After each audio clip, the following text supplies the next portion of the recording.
Good evening, option traders. Sam, the Trader Geek, with you here on your Wednesday night, September 25th, 2024 option trade review video. Hope you had a good trading day. You're looking at today's action, and it was kind of negative all around, but really meandering down, not much really bad, except for the small caps that were down 1.32%, the Dow down 0.7%.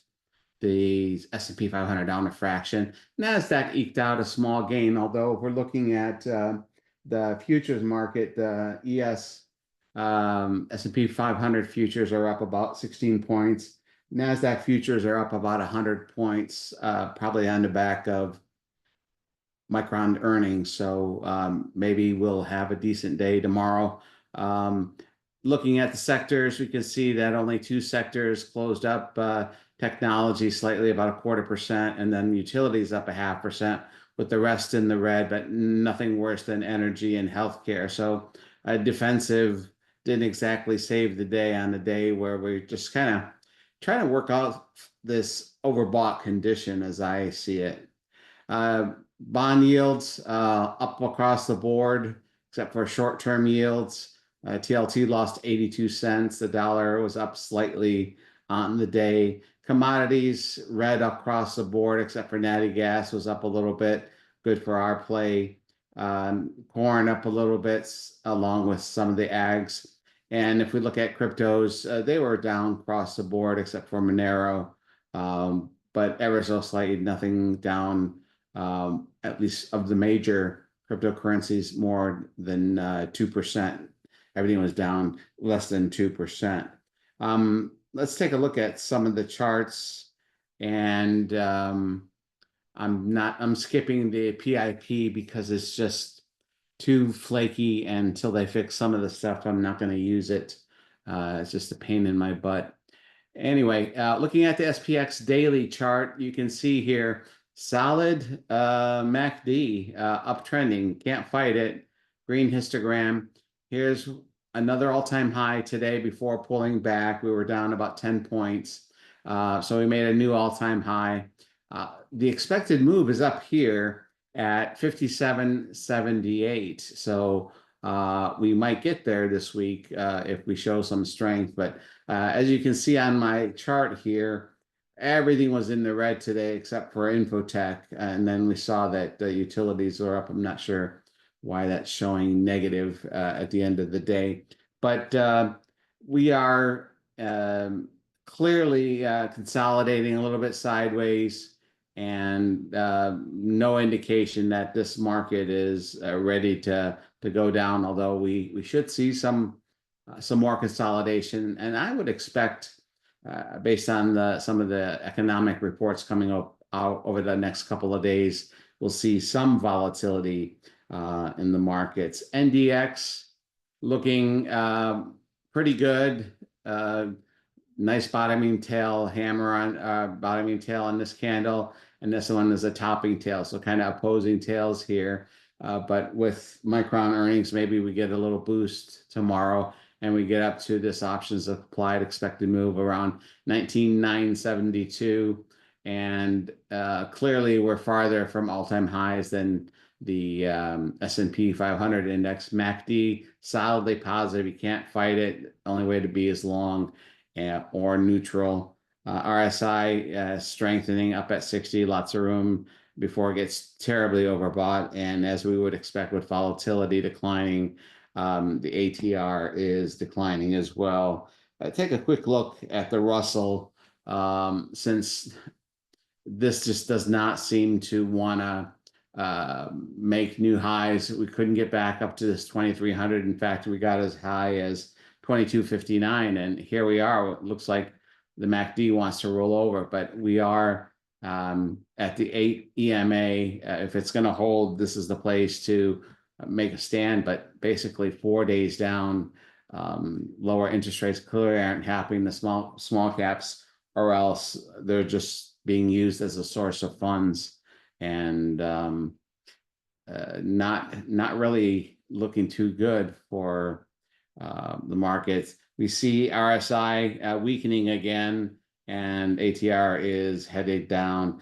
taking a look at, as I mentioned, the VIX, down 5 days in a row. We closed at 15.5 here, just slightly up on the day, but clearly in a downtrend, negative momentum. So if the market wants to run, the VIX is supportive, though. I anticipate that if we looked at the VIX options on the next options expiration weekly or monthly expiration, call it 1550. We'll call it 16. Look out at the 17 calls. They're pricing at about 163.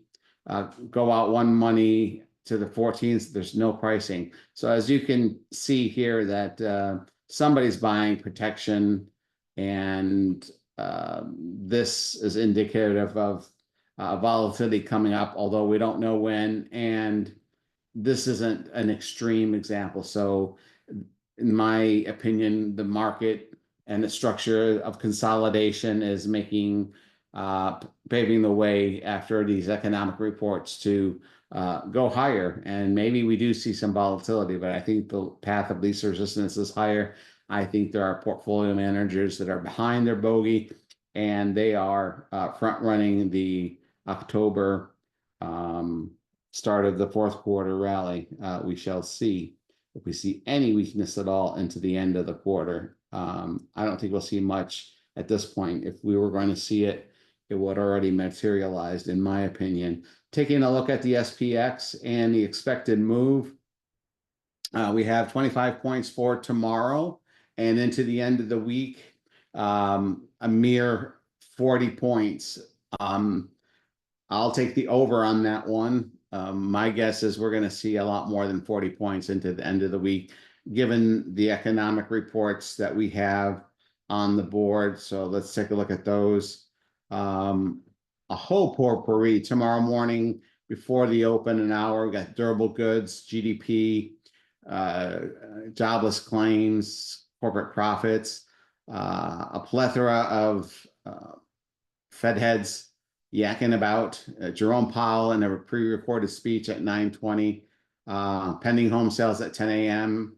and a natty gas report just for fun. But you can see all these Fed heads are out yakking about. And then Friday we have the personal income and outlays, the PCE report, the Fed's preferred inflation measure, international goods and trade, big whoop, retail inventories, big whoop, and consumer sentiment.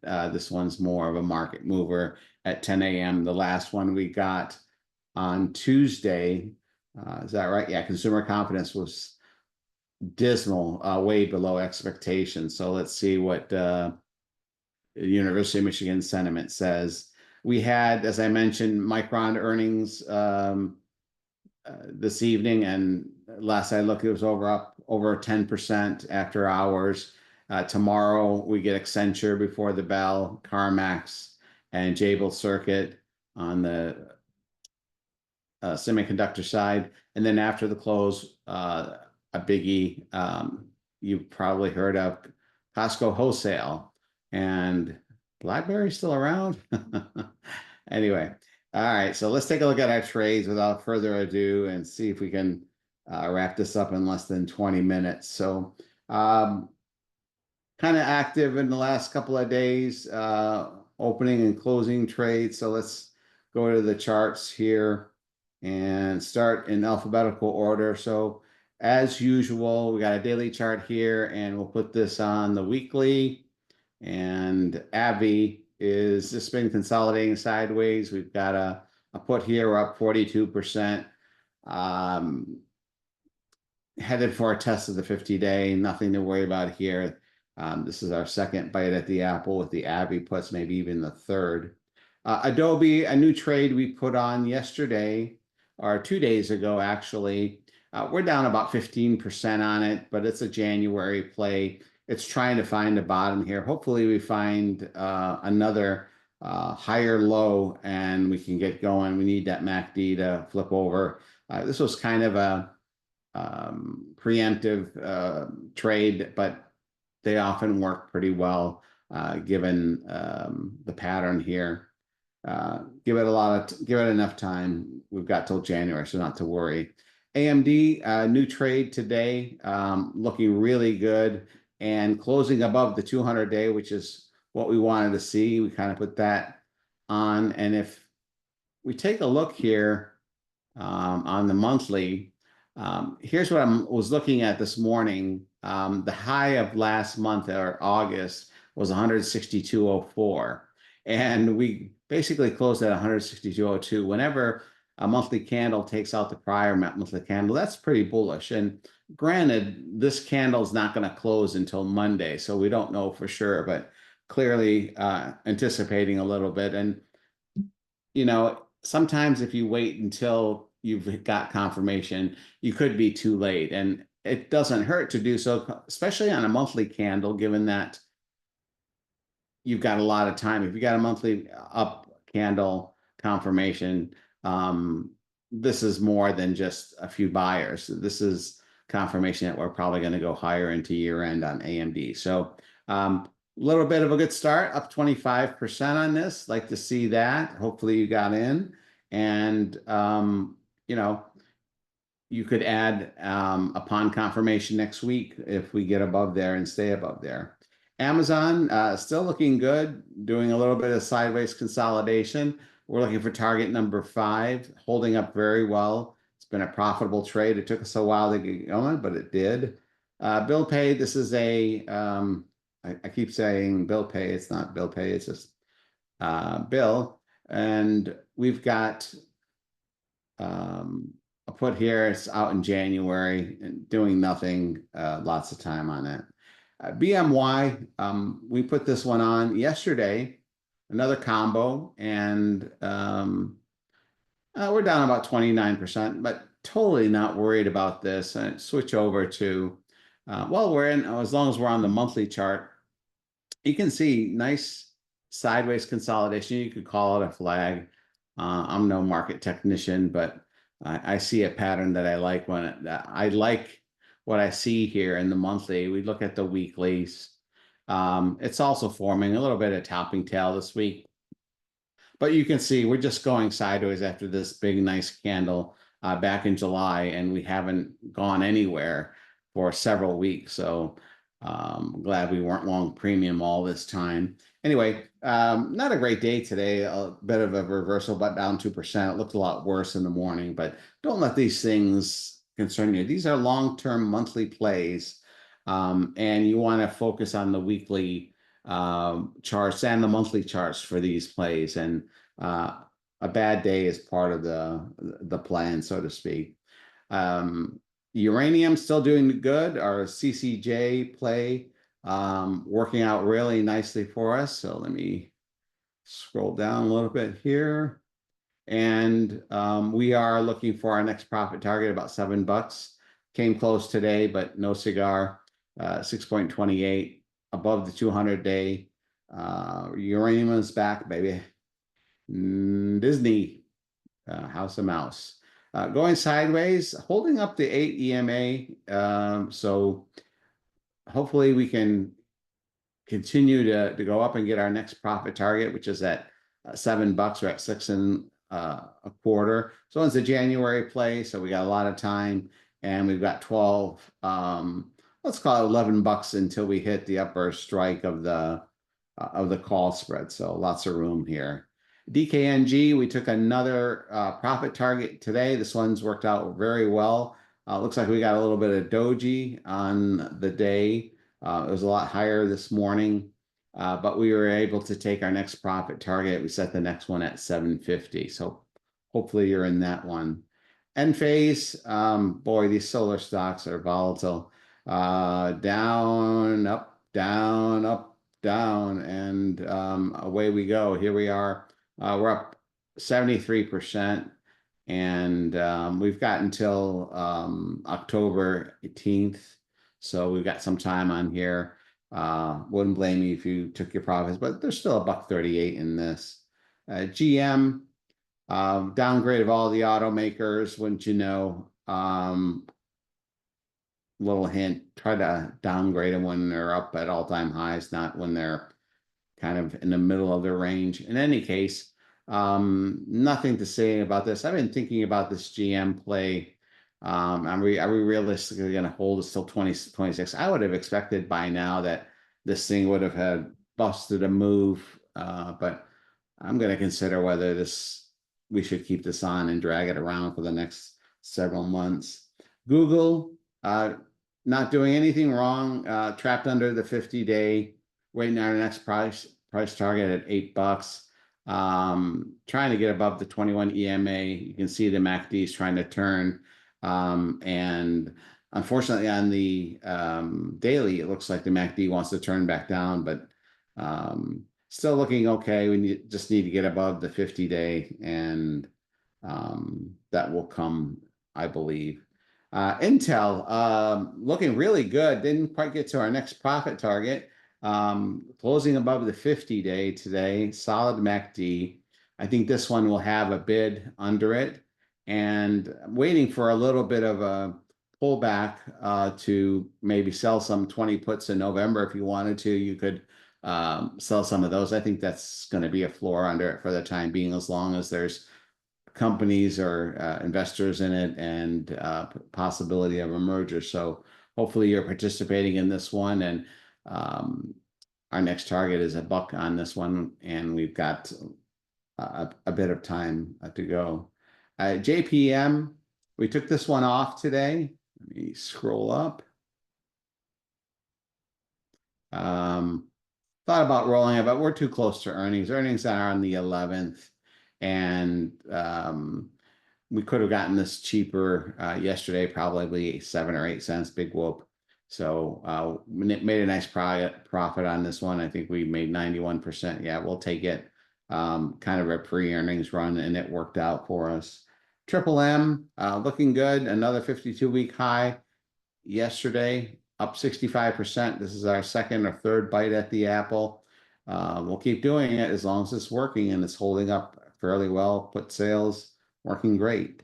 Match.com, holding up pretty well, not doing a whole lot. We're still down 40% on this play. Anyway, we have until January on it. This thing will get going. If the market's going to be going, this one will participate. Good fundamentals on Match.com. Accidental, sure not liking how the energy stocks are behaving. 1, 2, 3 days up and back down again. Oxy, not impressing me at all, and we didn't even get to our first price target, but we'll give it a chance, give it some time. But if energy stocks are going to be weak, this one is not going to cooperate yet, but it is a January play. PANW, after a couple days up, a couple days sideways, we're up 37% on this. This was a roll from September after a small profit roll, but lots of time on this one to work out. 320, 300. We're $20 away from our short strike. Not a lot to say there. Procter & Gamble, another put sale, going sideways, which is perfect for a put sale. This one's in October, and we're up 59%. SA, a January put sale, and we're up about 13%. Lots of time to have decay, and if miners are going to continue to rally, this one will too. SoFi, I finally pulled the trigger on this after threatening to do so for many weeks. Looks like I might have waited too long. We probably could have gotten this for 7 or 8 cents, big deal, but we paid 10 cents to get out of this one. So what ultimately our profit was about 72%, but it wasn't worth keeping this until January for a 10-cent profit. You could roll this up and out, maybe to the 6s or something if you wanted to continue doing it, but it's not worth dragging around for the next couple of months for 10 cents. SPY, we sold it. We opened it for a 9-cent credit, 66-cent credit so far. We haven't had any pullback to speak of to get us in the profit zone, but ultimately, if the market is not going to pull back, then we'll keep the 9 cents, but I'll probably end up making an adjustment to the short put that we have in December. But for now, not doing anything with this. May consider rolling the spread in a couple of days, but we'll see. STX looking really good finally, and I don't believe this is at 75 cents. So this is the STX October 90 put, and we're at 107. Let's take a look here. Might be just a wide spread I'm seeing there. So 90, yeah, I thought so. So 5 cents bid by $1.45 ask. I thought this was a lot cheaper than it looks. So we'll just not pay attention to that. You probably could close this for 10 or 15 cents. We'll get there. UNG, our very timely play on net gas. We are on our 7th target with this. We're trying to go for $1 on the next tranche, but can't ask for much more out of a trade. Hopefully you still have and participating on this one. XLE, not liking this rejection here at resistance and coming back down. So we'll see if this is going to find support and head back up, but we continue to see weakness in energy or crude. This one obviously is not going to hang in there too well. So we did take 2 profit targets, and we may have to stop out on this at close to break even if we still see further weakness. I'll probably should close this put as well, but it is a 81.74. We are $6 away, so not much risk here, but we're at 86% profit. No sense in giving it back. XLV, healthcare has been weak of late, and that makes it 3, 4, 5, 6, 7 days down days in a row for XLV. So healthcare showing a little bit of weakness as tech shows some strength. MACD is solidly negative, so is the histogram. So maybe we're getting that correction, and you can see here the weekly, we have a weekly down. Zoom out to the monthly, just noise. Monthly MACD is solid, but we can see that the weekly MACD is rolling over. So maybe it's time for a little correction in healthcare. So we may have to just close this out, keep an eye on it. I would say that if this gets out under 75 cents, we'll close it out and just be happy with the profits we've taken. We've taken 3 tranches, which have been several times our original cost. Well, that's about all we have for tonight. Appreciate you listening. If you have any questions, you can find me in the forum, ask them there, or on Twitter at TraderGeek. And if you have any feedback at all, anything you want to suggest to improve the videos and make them more watchable, let me know. Otherwise, have a good night, and we'll talk to you soon.